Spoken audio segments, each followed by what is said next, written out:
When I say they don't make him like this anymore, here's why. Hudson.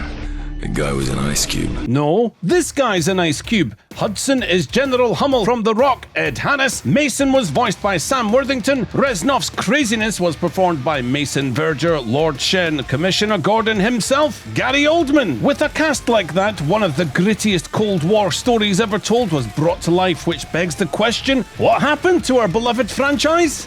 This is what happened. An unpausable, always online piece of trash. Get the Reznov Challenge Pack. Sure, people buy COD for multiplayer, but the campaign is there to build the world in which you fight. Otherwise, why keep churning out more of the same shite? To take your fucking money! Most games drop you into the action in real time, but in Black Ops 1, you find yourself in the shoes of Mason, strapped to a chair with two men shouting at you about a bunch of numbers. Kinda similar to my accountant screaming at me when I told them I invested in GameStop a few years back. But returning to the numbers, what do they mean? Thus unfolds a multi-layered adventure that isn't just playing through a bunch of missions. You are slowly piecing back together the memories of a fractured mind, uncovering a sinister scheme that could very well unravel the entire nation. So then the question arises, are you working for the Americans or the Russians? Well, if you listen to Mason's voice in some of these missions, you'll get the answer. It's the Australians! Together and give me that radio. But memorable characters help bind your reality, so the moment you meet your pal Woods, his penchant for the good old double tap is absolutely stone cold. Even when you rock and roll to high stakes action and headshot a baddie right between the eyes, Woods presses X to doubt. It feels almost rude to not do the same for him when he casually wastes two enemies from behind a closed door like the ultimate badass that he is.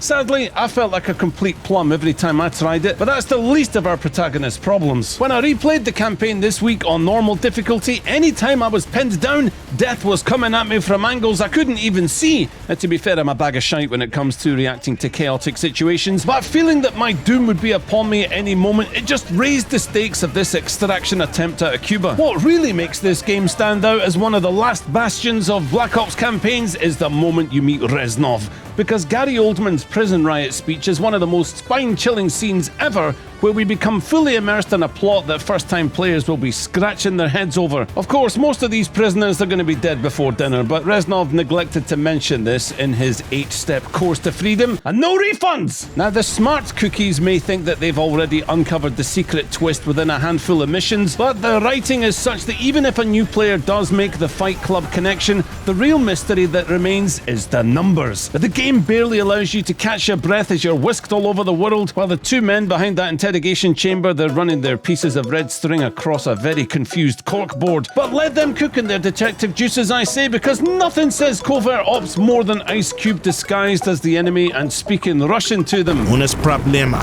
Со мной. That was about as convincing as Brad Pitt's Italian. Buongiorno. While many believe that we have simply shifted away from the linear attraction that corridor shooters once provided, Black Ops remains timeless as it had us chasing not only a mystery, but side missions that you'd lay your life down for. Take Weaver, for example. There's nothing we can do, Mason. Weaver's done. No. No, he isn't. He's just missing half of his brain, and if you can just climb to the top of this tower, you'll get him back. That is, after the game introduces you to the power of explosive crossbow bolts. That truck! Watch the truck! Then you swoop down in cinematic fashion to rescue your comrade from the depths of hell. Weaver! You able to continue on mission, Weaver? Just a flesh wound. Let's do it! Nearly every mission in this game puts you on the back foot, and although some may favour the glorious charge to victory in a bombastic finale, for me it will always be after it goes horribly wrong where the great fun is to be had. Moments such as when the chopper goes down in Vietnam and our hero has to fight through to reunite with his squad, because meeting up with Bowman is always a welcome sight. Never gets old. And that's where you start to set things right. Following Woods around from your position of the Way of Water while he shows you exactly what you're missing out on is peak atmospheric cinema. Also, that's littering now that I think about it. Sometimes you'll be wandering through the fractured memories, doubting the mission parameters while you're about to crawl through a dark, terrifying tunnel, only to have your sanity truly tested. Reznov. You nearly took a bullet. Just when your teammate is about to get you booked in for an asylum. Mason, you gotta keep your shit. Ironic that Swift's reflexes were the end of him. But while Gary Oldman is busy stealing the show, some voice actors are determined to prove that they've got committed performances of their own to offer, no matter how small their role.